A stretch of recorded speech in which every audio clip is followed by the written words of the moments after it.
Hepinize merhabalar. Bugün videoyu farklı bir yerden açıyorum. Bugün babamı ziyarete geldim. Yaz döneminde biz denizdeyiz. Babam dağda duruyor. O çok sevmez böyle nemli havaları. O yüzden de şöyle arkamda gördüğünüz gibi babamın köyüne geldik diyebilirim. Bu tarafta şöyle Bursa manzarası. Ama bizi ilgilendiren şöyle canım Uludağ manzarası.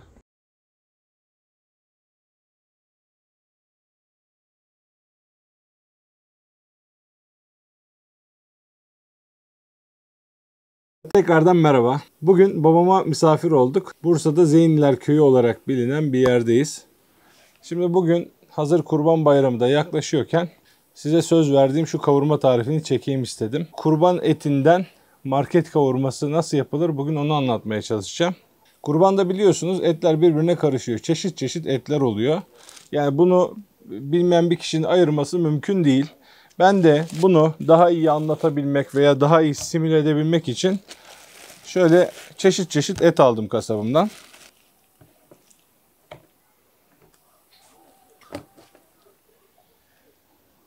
Hacım hoş geldin. Hoş bulduk Mustafa'cığım. Arkadaşlara bir merhaba de. Arkadaşlar hoş geldiniz diyeyim. Mustafa da bana bugün misafir oldu. Eyvallah. İnşallah size buradan dağ manzaralı güzel şeyler yapacağız. Ama donuyoruz arkadaşlar. Aynen. Aşağısı yanıyor, biz burada inan donuyoruz. Aynen, Temmuz'un tam ortasındayız arkadaşlar şu an. Ve burası buz. Gördüğünüz gibi montlarla duruyoruz ve inan şu kollarım bile üşüyor şu an. Neyse biz mevzuyu karıştırmayalım.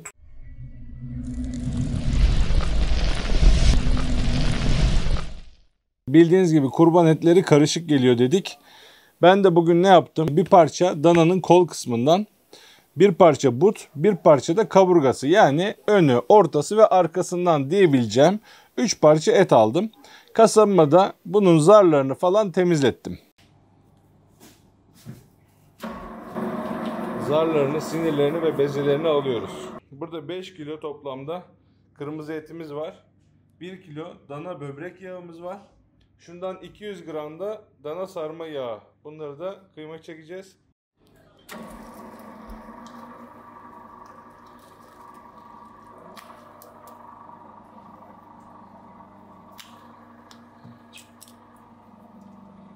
Daha önce biliyorsunuz bir Rize kavurma yapmıştık.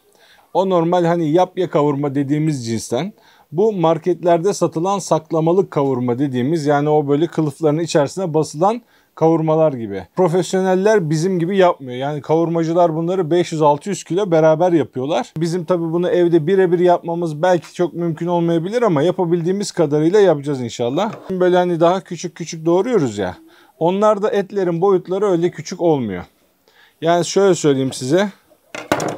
Ortalama şöyle şu boyutlar, hatta daha da büyük. Tabii.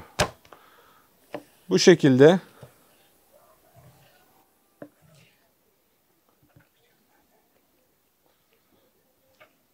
Şimdi yani aşağı yukarı şöyle diyebiliriz, bakın. Hani böyle yabancıların gulaş tarifi vardır ya. Hani Ya neler öğreniyoruz biz de bak, vallahi hiç bilmediğimiz şeyler. evet hacım. Bunlar yani Ama bıçaklarım da maşallah peynir keser gibi kesiyor. bıçaklarımız güzel Allah'a şükür ya. Vallahi çok güzel kesiyor ya Mustafa. Zevkle net kesiyor ya. Şuraya bak. Aynen. Oğlum yanım sana yalan söylemediler inşallah ya. He?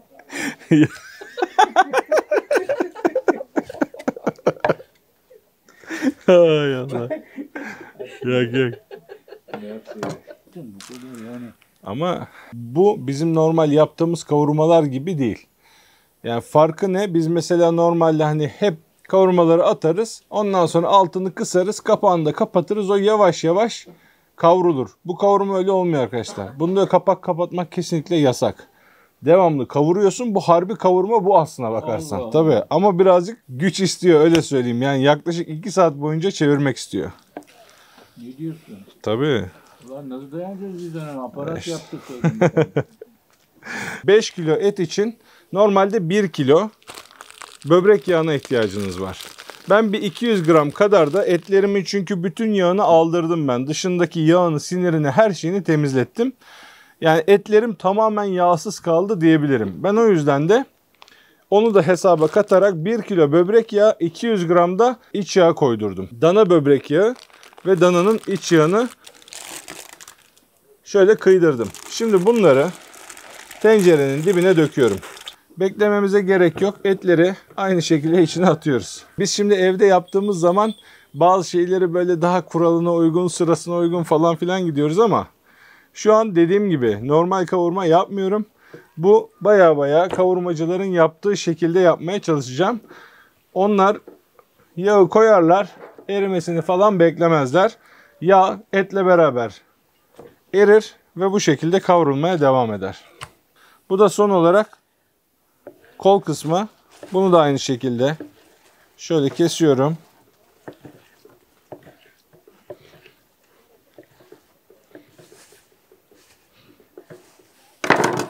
Evet.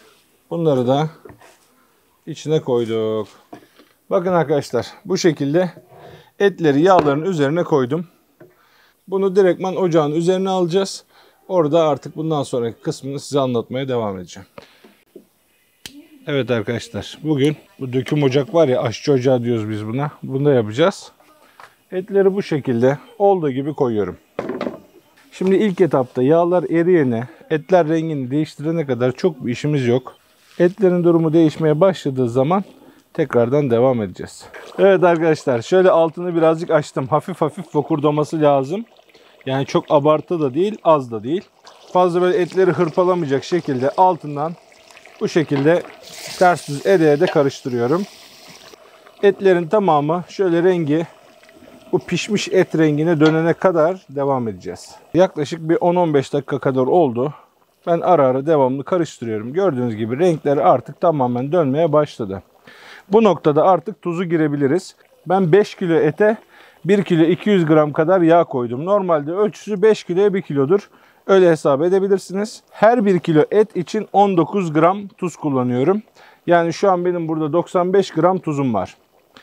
Yağı hesaba katmıyorsunuz çünkü yağ tuz çekmez. Direkt et kilonuza göre hesap edeceksiniz. Ben 95 gram tarttım ama yine de şöyle bir ölçü olması açısından size standart bir yemek kaşığıyla da ölçü vereceğim. Bu 1, 2, 3, 4. Yaklaşık olarak bu dolulukta 5 yemek kaşığı diyebiliriz. Şimdi tuzu girdik ya, bu saatten sonra artık dibine tutma ihtimali var etlerin. O yüzden de hiç bundan sonra boş bırakmamanız lazım. Bunları güzelce karıştırdıktan sonra böyle 3-5 dakikada bir bunları karıştırmamız gerekecek. Evet, şöyle tuzu her yerine gelecek şekilde koydum. Arkadaşlar altına şöyle çok hafif fokurdaması lazım bakın. Yani tamamen durgun kalmasın suyu. Tamamen de fokur fokur olursa da suyu çok çabuk biter. Bu sefer de etlerimiz yumuşamadan susuz kalırız. O yüzden de burada bu kıvamı biraz tutturmak önemli. Dediğim gibi devamlı da çevireceğiz. Etleriniz de mümkün olduğu kadar şu yağlı suyun içerisinde kalsın. Şöyle ocağın başına oturdum. Şimdi işimiz uzun.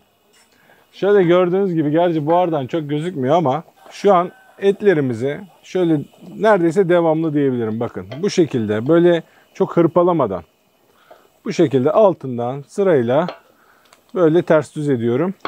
Normal kavurmada biz bu noktada artık kapağını kapatır, altını kısar, bunu birkaç saat boyunca bırakırdık. Bu kavurma öyle yapılmıyor arkadaşlar. Bu kavurmada hiçbir zaman üstünü kapatmıyorlar. Şu gördüğünüz buharla suları tamamen gidiyor. Biraz sonra sadece yağ kalacak.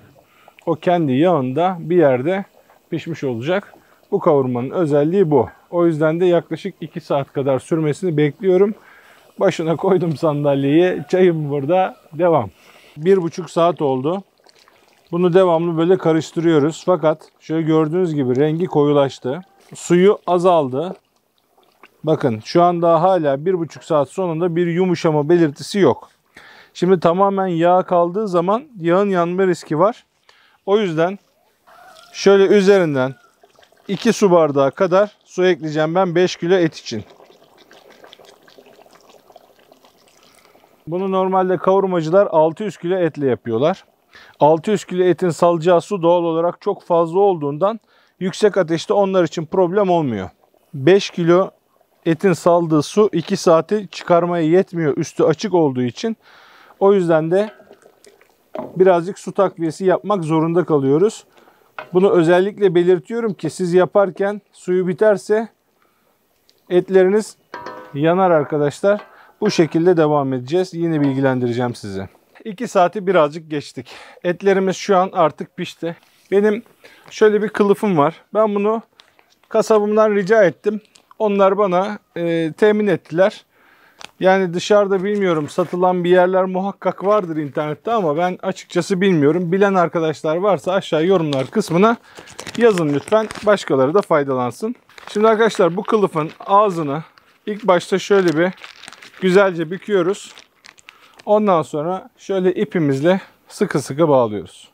Bunu dibini iyi sıkmanız lazım. Çünkü şimdi kavurmanın uzun sürede bozulmaması için bu etin dışının yağla kaplanması lazım. Zaten bunun bu kadar yağlı olmasının da sebebi bu. O yüzden de az sonra göstereceğim size. Bunu doldururken biraz et, biraz yağ koyacağız ve bu kılıfı bu şekilde sıkıştırmamız gerekiyor. Çünkü boşluk kalırsa kavurmanın bozulmasına sebep olur. Arkadaşlar şu an artık bu kadar kavurma yeterli. Ben artık altını kapatıyorum. Etlerimi de buradan alıyorum.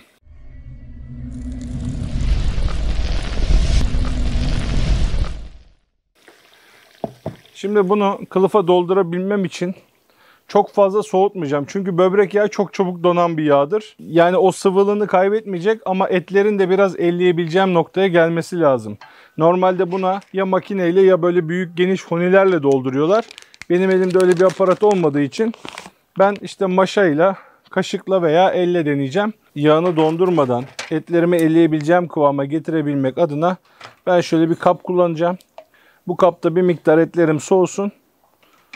Tencerem hala sıcak olduğu için yağım hemen donmayacaktır.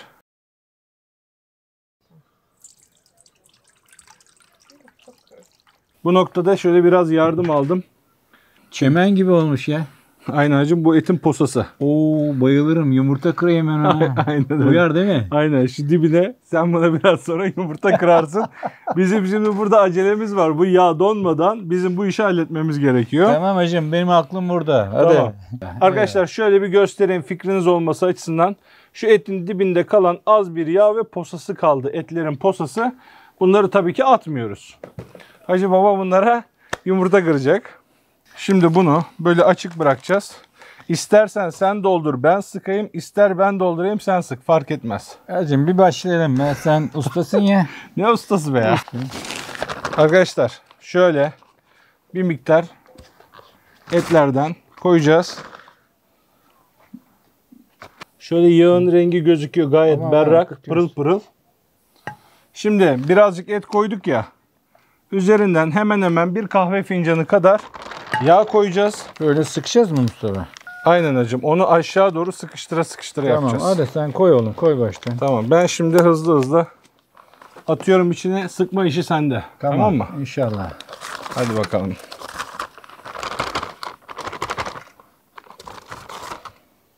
Aralarında boşluk kalmaması gerekiyor baba, yoksa bozulur. Yapma ya. Tabii. Büyük sorumluluk verdim be hocam. Evet. Dök, Şimdi dök. biraz yağ. Sen bana büyük sorumluluk yükledin Sıkıştır be. baba. Heh, aşağı doğru. Mustafa'cığım be. Tamam. Güzel. Bak. Aynen böyle açım. Beceriyor mu? Adamsın ya. Süper. Aslanım benim. Ulan ölürüm lan. Ölürüm lan bunları ben ziyan edersen. Aç bakalım. Arkadaşlar burada bu yağ bunu koruyacak. Bunu unutmayın. O koyduğumuz yağ vardı ya içine. O yağın tamamını kullanacağız. Bunu da bir sıkı sıkı bağladık mı hayırlı işler. Bu iş tamamdır. Şimdi şöyle bakın. Gayet güzel oldu. Şu an sıcak olduğu için şekli böyle. Bunu 12 saat boyunca dışarıda tutmamız gerekiyor. Bu yağlar donacak. Ondan sonra iyice artık soğuduktan sonra buzdolabında 1 ay, 1,5 ay muhafaza edebilirsiniz. Hiç problem yok. Mustafa'cığım bir dağıtsak şunu. Var mı? Var, tartı var. Hadi bir dağıtalım, merak ettim. Ama biraz ben da yedik. maliyete bakıyorum hacı. Biraz da yedik. Kaç kilodan ne kadar çıktı? Bir saniye Ne şöyle kadar koyalım. kaldı? Bir dakika. Koy Tamam. bakalım. Haydi bismillah. İflas ettik bacım be. Oğlum ne lan bu? Bir dakika dur. Bir dakika dur. 2000 Şunu da koyalım üstüne. Koy hacım onu da. 2 kilo 810 gram geldi. Toplamda başlarken 6 kilo 200 gramla başladık. Yağı dahil. Şu an burada ne kadar 50 gram 100 gram yağ vardır yoktur yani. Bir çay bardağı çıkmaz. Oğlum batırdın lan sen bizi. 6 kilodan düz gidelim. 6 kilodan derseniz 2 kilo 800'lere kadar düştük. Neredeyse hani 3-5'te biraz tırtıklamışızdır. Yarı yarıya deyin. Yani 6 kilo direkt 3 kiloya düşüyor. Yarı yarıya fire yazabilirsiniz yani. Bu şekilde hesap yapabilirsiniz. Hacım videoyu istersen bir tadalım ve bitirelim. Akılım bacım be. Çok güzel oldu muhakkak. Tabii senin etler özel. Yani Özel değil vallahi bu sefer. değil mi? Kurban etinde ne denk geliyorsa öyle et aldım yani. Özel bir şey almadım. Harika. Arkadaşlar bakın şu an kıvamını merak eden arkadaşlarımız vardır. Şöyle gördüğünüz gibi tane tane tel tel ayrılıyor. Kesinlikle çok güzel olmuş. Çok güzel olmuş bak. Yani Şöyle bir algı, müsaadenizle kavurma- ben de tadayım. Kavurma olarak bir de benim hanımına bayılır. Bayılır. Sabah kahvaltını elinden böyle alacak yani. Öyle birazcık tatacak arkadaş. Ama çok güzel. Fakat o ben aklım nerede biliyor musun Mustafa? O kalan var ya böyle tortusu. Şimdi hemen kırarız Onlarla onu yine yumurtayı. bir yumurta yapacağım şimdi var ya. Allah! Az önce de dediğim gibi rengi normalden bir tık daha koyu oldu. Sebebi suyu erken bitmiş olması. Yani biraz kendi yağında kızardı. O yüzden ama inanın lezzeti 10 numara olmuş. Yani Biliyorum, ama şunda da inşallah çok hava bırakmamışızdır. Hava kaldıysa böyle bir iğneyle birazcık soğuduktan sonra şimdi yağlar çıkar oradan. Yağlar biraz donduktan sonra bir iğneyle havasını alıp tekrar birazcık şöyle sıkıştırabilirsiniz. Ondan sonra hiç problem yok. Şöyle müsaadenizle. Süper olmuş. vallahi çok- Gerçekten çok güzel. Gerçekten çok güzel olmuş. Birkaç gün sonradan tekrardan merhaba. Şunun bir içine göstermek istedim. Bunu doldurduktan sonra bir 10-12 saat kadar dışarıda astım bir yere. O şekilde tuttum. Ondan sonra buzdolabına koydum. Birkaç gündür de buzdolabında. Şimdi bir içine de bakalım. Bu şekilde de videoyu bitirmiş olalım. Şöyle ortasından bir bismillah diyelim bakalım. Ne yaptık? Şöyle açıyorum. Açtım.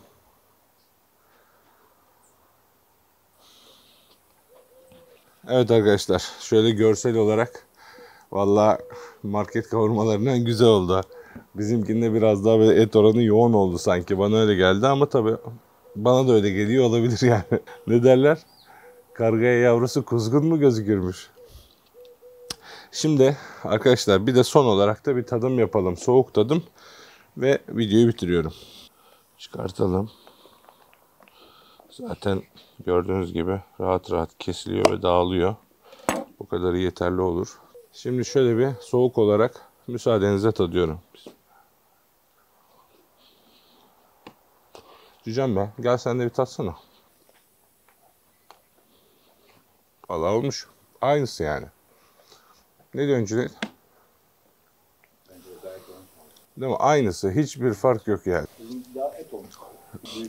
Hani market kavurmasından en ufak bir farkı yok. Bu kadar söyleyeyim. Şimdi burada kullandığınız yağın kalitesi tabii ki önemli. Hani market kavurmalarında tam olarak verdiğim şekilde böbrek yağı, bir miktarda iç yağ kullanılabiliyor. Şimdi siz kendiniz için yapacaksanız, özellikle de kurbanda elinizde hayvanın mesela but kısmından veya bu kavram kısmı denilen çatı kısmının iç kısımlarından kaliteli yağlar vardır. Eğer ki bu yağlar varsa bence siz onları kullanın. Bunun bir sınıf daha üstü bir kavurma yapmış olursunuz. Benim buradaki konum market kavurmasıydı. Şu an biz %100 olarak bunu yakaladık. Size bunun garantisini veriyorum. Yani en ufak bir ayırmak mümkün değil. O kadar da net söylüyorum. Daha fazla konuyu uzatmayayım arkadaşlar. Umarım beğenmişsinizdir. Umarım faydalı olmuştur. Beğendiyseniz beğen tuşuna basmayı, bu tür videoların devamının gelmesi için kanalıma abone olmayı unutmayın. Bir sonraki videoda görüşmek üzere. Kendinize iyi bakın. Hoşça kalın.